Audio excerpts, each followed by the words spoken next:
Hello and welcome to the What is K-pop podcast, where which I, your host Sophie, talk all things K-pop, and we're going to be talking about TVXQ today, which is, I guess you would refer to it as a duo, given the fact that they spend more time as a duo. But they were a 5-member boy group under SM Entertainment, who debuted all the way back on the 26th of December 2003. I'm only just older than this group. They debuted 4 months after I was born. So this group has a lot of history.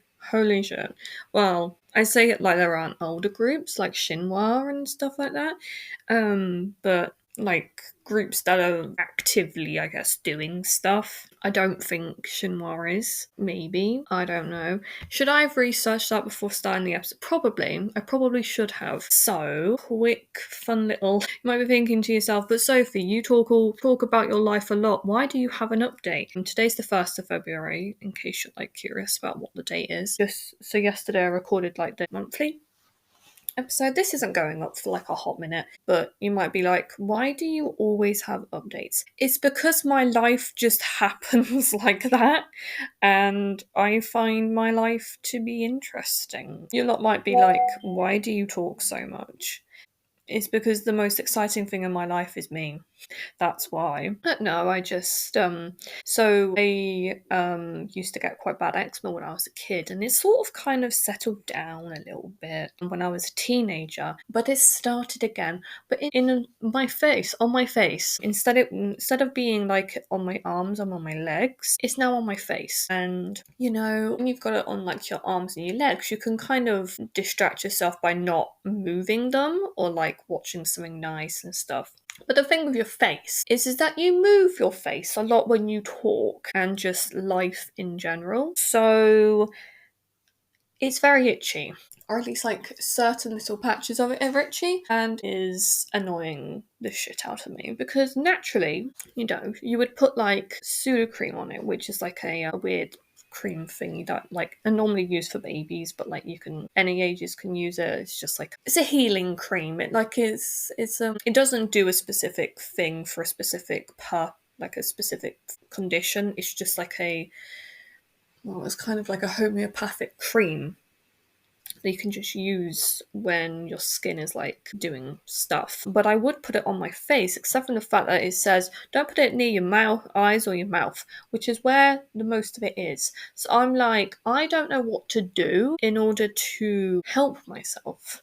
So suffering in a perpetual itchiness is just my MO at this point, just my current state of affairs, which is delightful, given the fact that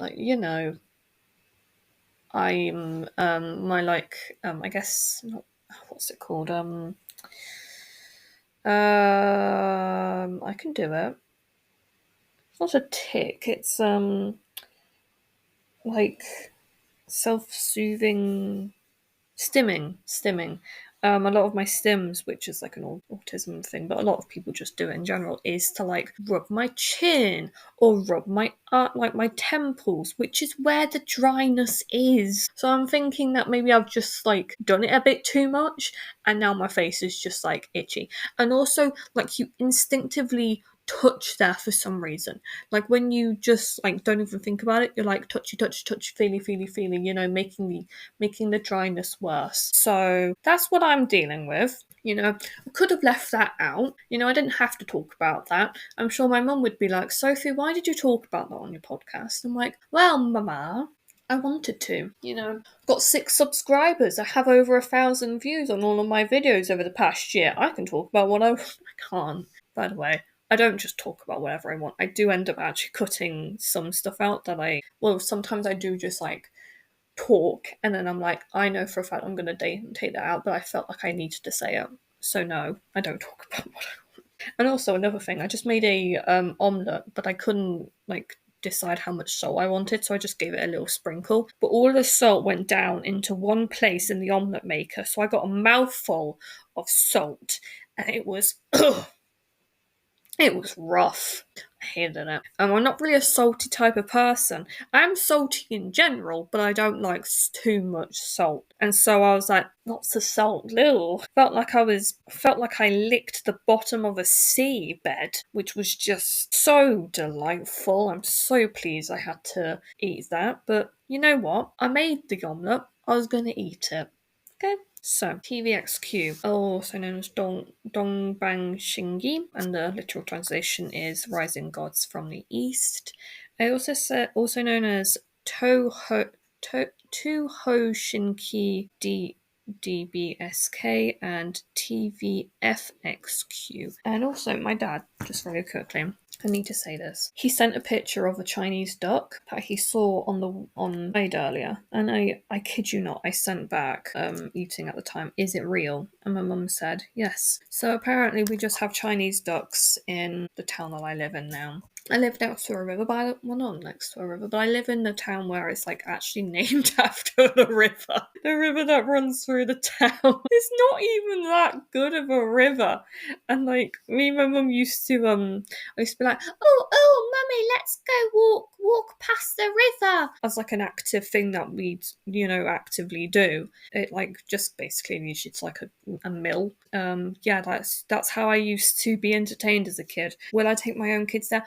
Hopefully. I really do hope that in the future I can actually I actually have kids and I can show them places that I went to as a kid. I really do hope so, because I do kind of worry a little bit that I'm not actually going to end up having kids, and that it's just gonna I'm not gonna be able to show them what I experienced as a kid, and like whether or not in the future, if technology is so advanced that like kids don't want to do that stuff anymore. I really do hope that my kids will be wanting to go outside and stuff, but I don't know. Dolbang Shigi. So, had 5 members in it. Hiro, Jaejung, Yuno, Yunho, Miki, Yuchun, Xian, Junso, and Max Changmin. Obviously it only has Yunho and Changmin in it, and I will be just referring to them as their like actual names instead of their stage names, because I feel like that's just how they were more well known, especially in like media and stuff. I won't be talking about Yu Chun's controversies, mainly because of the fact that I just don't care and I'm more interested in the other ones. It sounds really bad, but I'm like, sometimes you just want to talk more about like the bad stuff. Am I a bad person for saying that? Yeah, I am actually. Yeah, I'll admit it. I'll put my hand up to that. I'm a bad person for liking it. But you know what? Here we are. TVXQ were immediately launched into I'm talking from the Wikipedia page, by the way, immediately launched into mainstream recognition following the release of their first single, Hug, in 2004. I guess they didn't release it until 2004, which is fair enough, like officially. And their first 4 albums, Triangle, Rising Sun, Jun Bat Hap, and Mirotic, were released with the 5 of them. Sorry, sometimes when I eat, I just don't know why, but I always cough. It's like actually extremely annoying. And so Mirotic contains obviously the song Mirotic, which is like known as like the most famous TVXQ song. I've not actually listened to it fully. I've listened to like, I guess like the hook of it, the main part, the bit that like you would know like a song for, like how Next Level by Esper, with Karina going, I'm on the next level. I know Mirotic. Second of it. I'm doing that thing where I'm scared that people aren't understanding what I'm talking about, so I overcomplicate things. I need to stop doing that.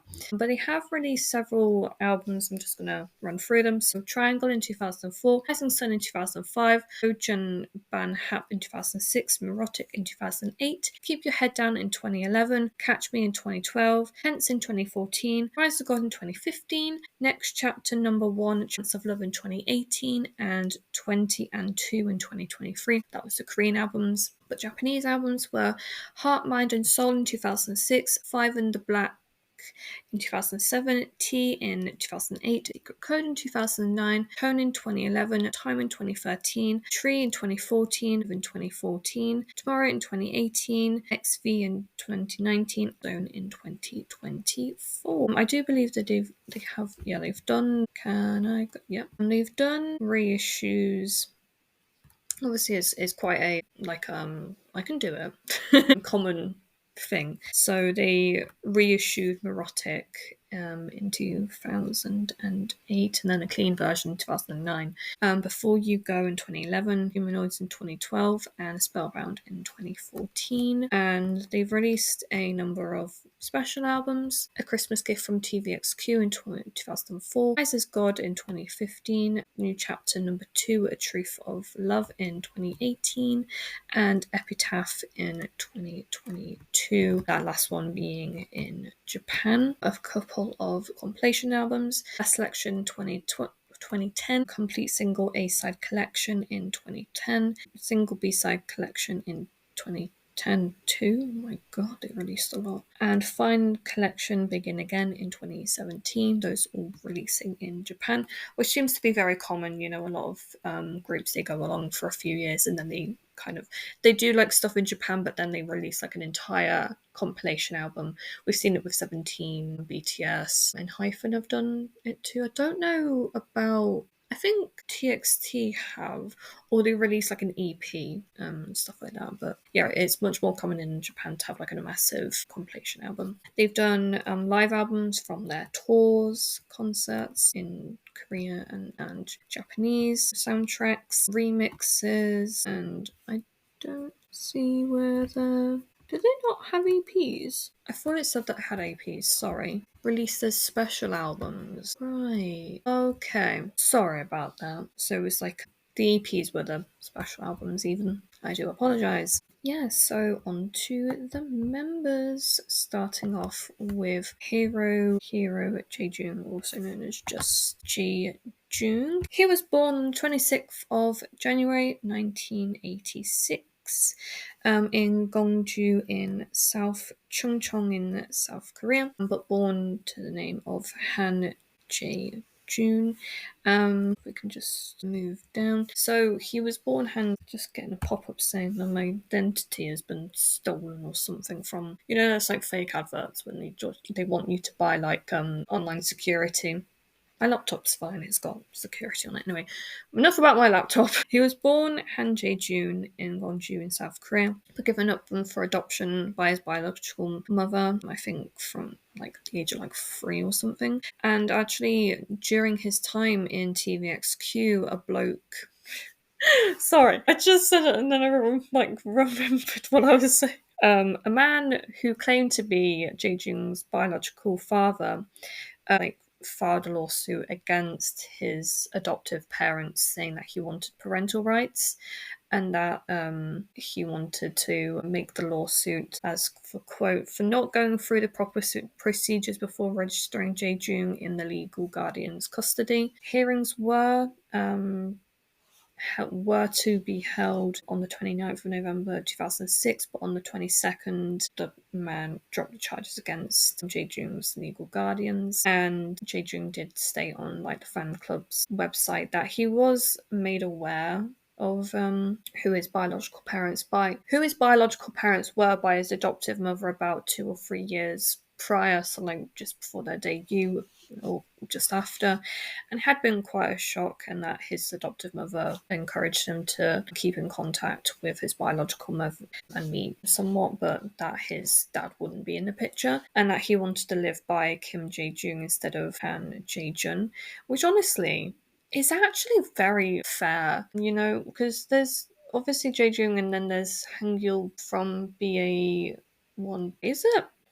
That group. And he was abandoned at birth and then adopted when he was like 7 into his family. He presumably considers his parents as his adoptive parents. And then like having, you know, your real parents kind of come in and be like, hi, we want to be involved in your life. But it's only because you're famous we want to be in your life. It's kind of a bit of a slap in the face because he's like, why did you abandon me? Like, why didn't you reach out before? You know, it took 20 years and for him to get famous in SM Entertainment before his parents decided that they wanted him again.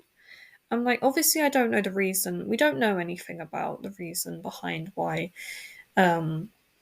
they abandoned him in the first place. But I imagine that it couldn't have been an easy choice. I'd like to hope it wasn't an easy choice, but sadly, with a lot of parents, they get pregnant and then they're just like, well, I don't want the child, but I don't want to like go through the hassle of getting an abortion. So they end up having the child and then just abandoning them or like giving them up for fostering or adoption and that sort of stuff. And like, but some people like myself, I don't think at this time I could look after a child, and I would put them into the foster care system, but I would ensure, like, I would really try and ensure that, in the future, if that child wanted to get back in contact with me, I would make sure that the information is as up to date as it possibly could be, and that, like, once I had kind of gotten better, I'd want to try and build a relationship with that child and, encourage them to find a family if they wanted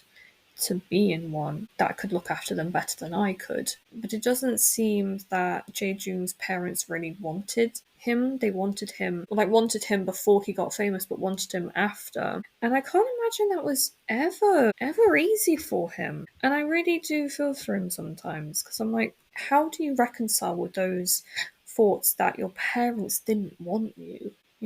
I live with two amazing parents. I mean, granted, they're not the perfect parents, but whose parents are perfect?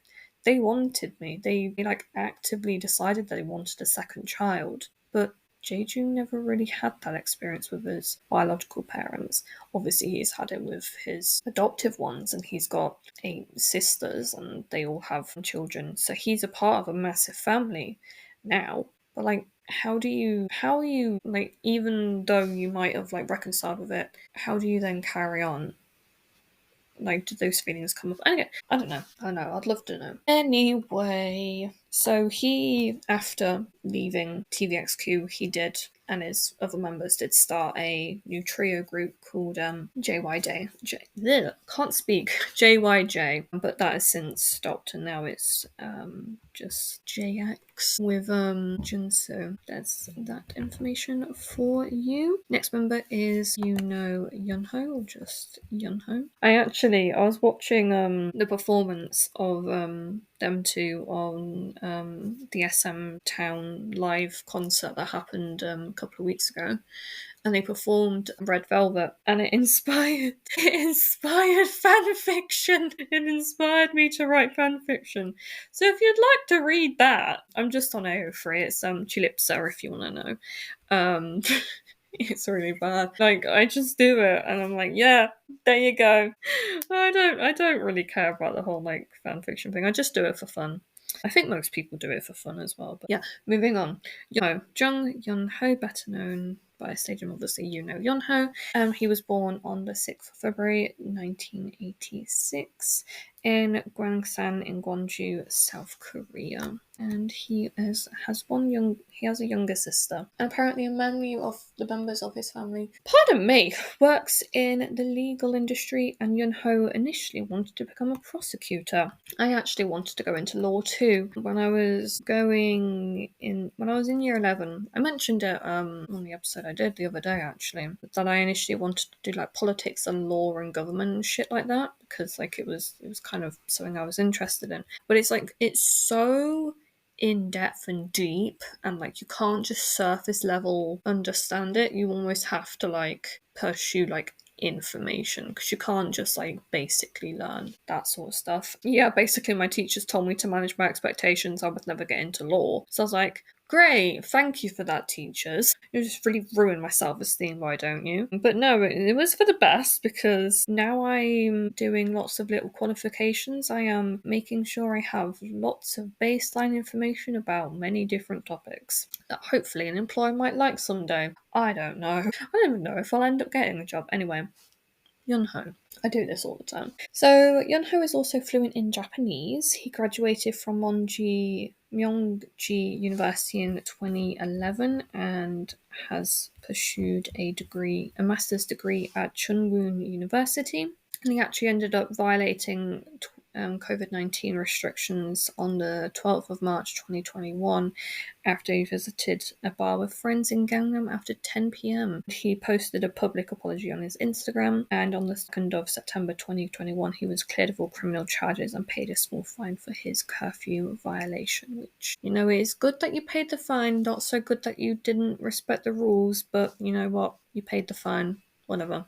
Moving on. And he actually quite, I guess it's like, it's a famous situation. So basically, while TVXQ was filming a variety show on the 14th of October 2006, Yun Ho received a orange juice drink from who he assumed to be a staff member, but it was actually laced with super glue. And that is not good at all. And he ended up being rushed to hospital after being very violently ill. She was apprehended on the 16th, who had the surname of Ko, and he actually contacted the police and requested not to press charges against the woman, despite obviously being very, very ill for a long time, due to the fact that she was actually the same age as Yun Ho's younger sister, and that while he was it was affecting him more mentally than physically, I imagine that he didn't want her to go to prison, which I'm like, good for you. I would have sued her into the ground if it was me, but I guess that is just me. I guess that's just Sophie. Sophie would do that, not Yun Ho. Sorry, I've absolutely no idea why I'm sounding so nasally today. So obviously for military service, he did it between the 21st of July 2015 until his discharge on the 20th of April 2017. He obviously did the 5 weeks of basic training and was the leader of his squad, which is cool. The completion ceremony, he ended up getting the best recruit honor, joined the military band, and was honored as a special warrior on the 9th of May 2016, which clap, clap, snap, snap. Well done. You know, it's always these people that do really well in the military service, which I'm like, yeah, fair enough. Next member we have is Park Yu Chun, formerly known as Miki Yu Chun, obviously, born on the 4th of June 1986 in Seoul, South Korea, and he is Korean American.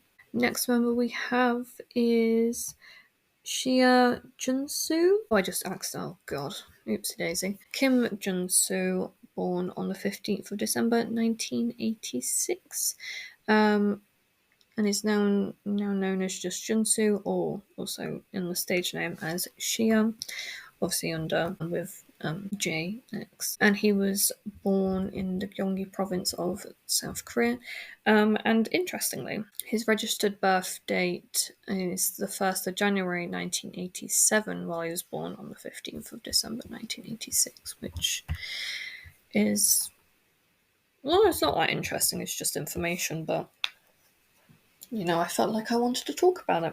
Next and final member we have is Shim Changbin, better known as the stage name Max Changmin, born on the 18th of February 1988 in Seoul, South Korea. And he, if I can go down to the blooming person, there we go. So he is also fluent in Japanese. He graduated from the Gaepo High School in 2006 and was accepted into the Kyunghee University in 2009, majoring in postmodern music. And he pursued a second degree in film and arts at Konkuk University in 2011 and went on to pursue a master's degree at Inha University. Apparently also interested in becoming a professional photographer and is a student of photographer Kim Young-jun.